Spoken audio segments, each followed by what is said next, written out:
தமிழகமெங்கும் கிளைகள் கொண்ட Annamal institute of hotel management and hospital management படிப்பில் சேர்வதற்கான அட்மிஷன் நடைபெறுகிறது.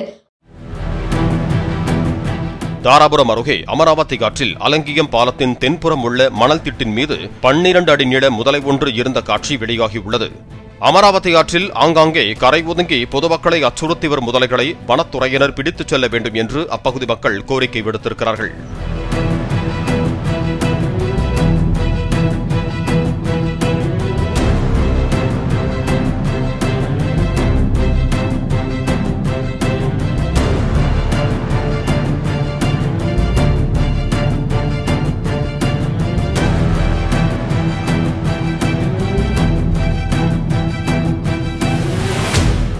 தமிழகமெங்கும் கிளைகள் கொண்ட Annamal institute of hotel management and hospital management படிப்பில் சேர்வதற்கான அட்மிஷன் நடைபெறுகிறது.